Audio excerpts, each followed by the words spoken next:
If you are indeed a generational curse breaker, by now you've discovered you come from a narcissistic family system. Congratulations, you have ascended.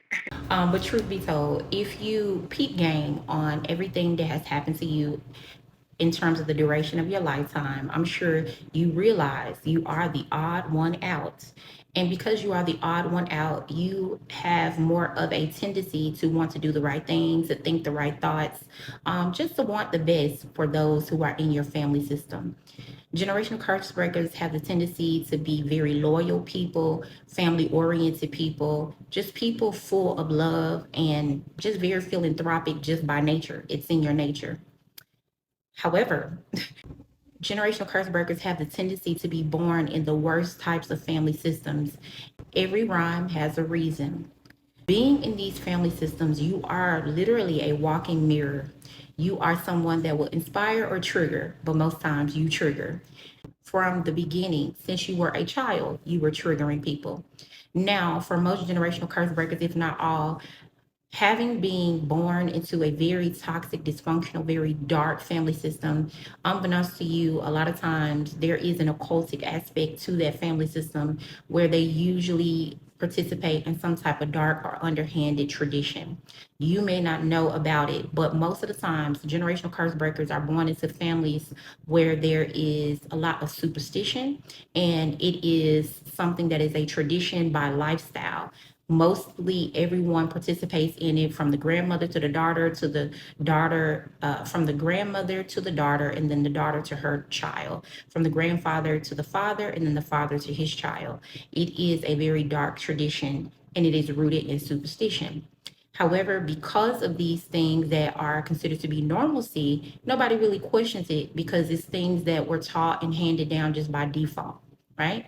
My mama told me, I told my daughter. My daddy told me, I told my son. It's one of those things where no one really questions anything. However, when you do step back and you decide that you want something different or something better, because the tradition and the customary practices that you guys are engaging in, it just doesn't seem to be getting anybody anywhere. Or if it does, it's not for a long term or for a long time. So you make a conscious decision that you might want to make some personal changes. The moment that you decide to make some personal changes, you are going rogue against tradition. And because of you wanting to make a personal choice and a personal change for the better, you will be punished for wanting better.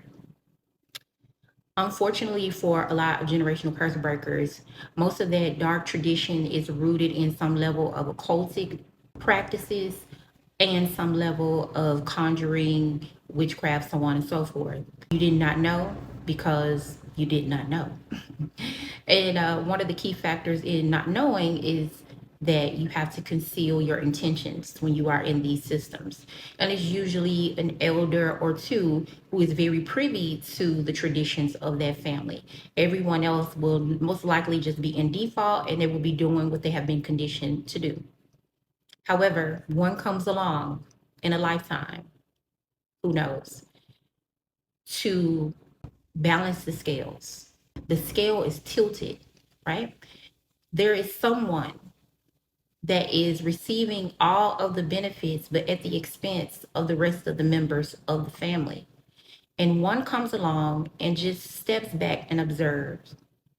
That little observant, discerning child, inquisitive child, and curious child who asks all of those questions, who was conditioned to be silent, and that person being called shy after having their voice be silenced, that person rises up yet again in adulthood. And upon making your decision to want better for your life and just wanting to advance and elevate, the moment you sprout up, right? You did not really go anywhere for real, but there is a sprouting and there is an obvious change to your attitude and to the way you carry yourself. And these changes would make a normal person very inspired and motivated and happy for you. But in a dysfunctional family system, you are a threat. You are a threat because you want better. You are a threat because you are seeking more. You are a threat because you're not waiting for anyone to do it. You're willing to work by the sweat of your brow, roll your sleeves up, and put your feet in the mud. And that we cannot have. There is supposed to be a covenant in place where one or two get some level of stability or some level of status, and other people are beneath the feet of that person, and other people are supposed to be beneath the feet of that one or the few. So the moment you sprout up, right, you're a little seed and you just sprout it just a bit, just an inch, it is their job to force you back down again, to stomp out that light, to stomp out the momentum of whatever it is that you're trying to do.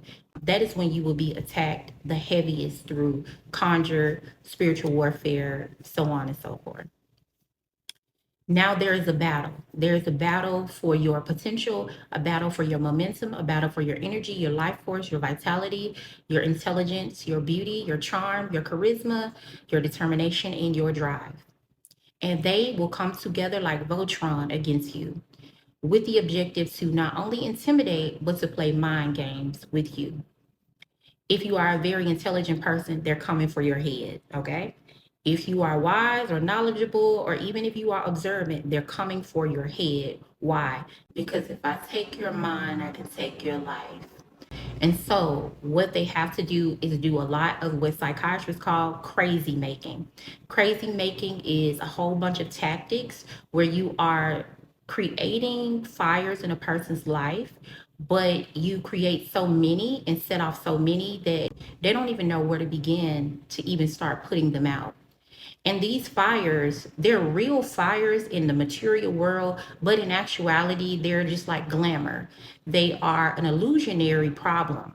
And this person is supposed to have so much chaos going off at one time that they lose their focus on their productivity, their goals, their aspirations in their everyday life, their affairs, their itinerary, and their agenda, so that they're just surrounded by fire. By the time they wake up to the nightmare that you place them in, they're in a ring of fire, so to speak, and they are kind of cornered on every turn. And so that's why when you go through spiritual warfare, it looks like they are attacking every area of your life. Materially, it looks that way, but spiritually, it's an illusion, it's glamour.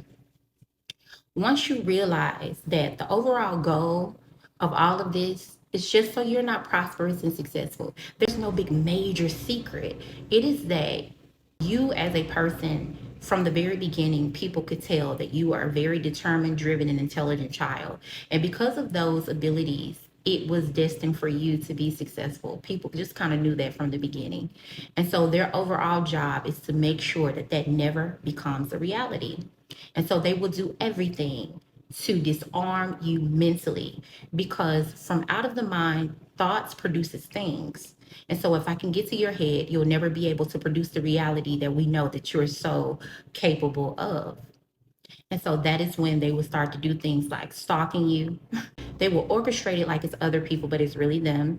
And what that does is evoke some level of fear or hysteria around your housing, job, or anything where there's peace or productivity. The overall goal is to just disturb your foundation. Sometimes they will also send in a handler, set you up with someone behind the scenes, and then make it seem like you guys naturally kind of got together. The whole time the person is a handler, an abuser, someone that they will orchestrate to come into your life to keep an eye on you and to really waste your time. It looks like it's supposed to be a relationship, but the whole time they're wasting up a bunch of your youth and your time, and no progress is being made. They will also go as far as smearing you. First, they have to cause the calamity. So once they cause any type of calamity or disruption in your life, any kind of hardships in your life, then they have to control the way people perceive you. Why? Well, a lot of us receive our blessings from other people, from clients, customers, co-workers, bosses, just opportunities that are given to us by the hands of others. And so their job to slow down your progress or bring it to a complete stop altogether, they have to make you look like you are less valuable and that you are no asset to anyone. So that is when they will start smearing, creating rumors and spreading rumors. And they will do this behind your back. They will not do any of this in front of your face where you can see it and clearly shut it down. They will just orchestrate all of this dissension and hardships behind your back. And they're doing that because it would look like they know you better than anyone else. So they will do that, like I said, with playing all of the mind games, the gaslighting, the sending people to stalk you, sending in fake romance partnerships in an effort to hurt you, to break your heart, hoping that if they break your heart, they can break your mind. Because one thing about stress from a heartbreak is a lot of people, they do not come back from a very devastating heartbreak. They can literally drive a man or a woman insane. Love has a tendency to help you. False love has a tendency to break you. And these people are very well aware of this. And some people may say, why would someone go through all of that to just hurt one person? Well, it's not just you being one person. It is the symbol of what you will represent. You being self-made and God engineered lets the other members of the family know that that it is possible to live a good life and to not step on others or scam or scheme or use your body or self-destructive behavior to get ahead or just to stay afloat. And so by you taking the long way and being willing to put in the work to get a certain lifestyle, they look at that as though that is a threat, because it's not the person, it is the spirit behind the person. Just being downright self-destructive, you're coming along and saying, okay, maybe I have participated in that because of whatever emptiness I felt or because of society, but I want to live a righteous life. I want to live a classy life, a sophisticated life. I want better for myself. You would think that that would be cool, but it is not. You seeking growth, self mastery, self responsibility, self accountability is something that should be punished. And so they will do everything in their power to psychologically abuse you and to punish you. And so, as I said, if none of that works, then they have to change the perception and the way that people see you so that they can distort your value and make you appear as though you are nothing and no one. And as I said before, they will go to great lengths to do that. If it is a ex-partner that they send into your life that you no longer have any dealings with, they will side with the abuser against you, and they will all come together and congregate with the objective to make people see you as something as though you are not. They speak in reverse. Whatever you are, they say that you're not. Whatever you're not, they say that you are. And the goal is to have you participate in this madness. These are fires that they set off that are not really real. But if you come into agreement with them and get angry, mad, upset, sad, or disappointed, and you are provoked to anger, then 9 times out of 10, you want to take matters into your own hands to seek your own justice. And that is what they want you to do. They want you to do that so they can switch the roles and they can pretend that they're the victim and you're the villain. And see, I told you that they're mentally unstable. See, I told you that they're just crazy out of their mind. They should be evaluated. They need to be in a mental institution. Oh, let's go take their children from them. Many of you guys can attest to the games that they play. They will use what psychiatrists call reactive abuse as evidence to show that you are unstable and that you should not be in a position to care for yourself or others, especially if they know you are a good mother or a good father or you are just a great pillar of the community. They do not want you to be everything that you are. So they will go to great lengths and they will become very desperate to manifest these things from the spiritual into the physical. But when you peak game, when you acknowledge play for play what they are doing, and you say, you know what? I'm going to take my hands off this. I'm going to leave this in the hands of God, and I'm going to control what I can control. The only thing that you can't control is the way you carry yourself, the way that you think about yourself, your behavior towards others, even in spite if everybody believes these people or not. Because keep in mind, it looks credible because they're your family. It looks credible because that's your ex. It looks credible because these are ex co-workers or ex friends. It looks credible because these are people that are supposed to be close to you. So who would know you better than those people know you? So that's what they are banking on. But when you do not care, and you understand that we do not wrestle against flesh and blood, but spiritual wickedness and principalities in high places. You surrender your life to God and you know that vengeance is the Lord and not yours. You step back and only control what you can because you don't want to go to jail. You don't want to throw away your future. Even if they try to strip you of everything, including your name and your image, you know in your heart that you are destined for greatness and you have something to live for. And as long as you hold on to that, You operate like that. You present yourself like that. You move like that. After a while, the narrative, the tactics, none of it will work. It will not add up.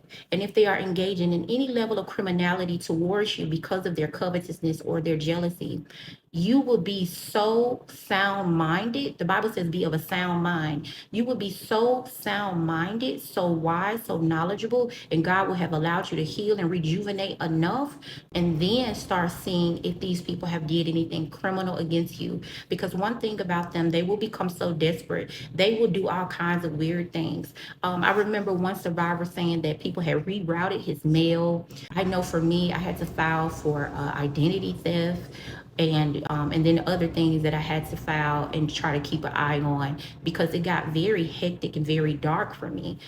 These people become so sloppy and so desperate that they will get criminal, and they will do all kinds of things against your human rights, your civil rights, so on and so forth. And so it is your job to maintain your mental state. It is your job to let the lies fly, and whoever wants to believe them, let them believe them. But the only thing that you can do and you should do is to remain on the scenes. No one can represent you like you represent you. So the best thing to do is to not go anywhere and hide, because what is there to be ashamed of if you live your life in truth? Get your butt on the scenes, stay on the scenes, continue to network and build great relationships, make yourself a valuable asset, remain productive, still try to go to school, still try to get a job or create you a job if you can, but you do not let these people bully you off this planet or bully you out of productivity. Gain your authority by knowing who you are in the spirit, knowing that you have the ability to trample over anything that is trying to conquer over you, and just remain confident in knowing that you will get your day of justice, liberation, and vindication. God is not man, he shall not lie.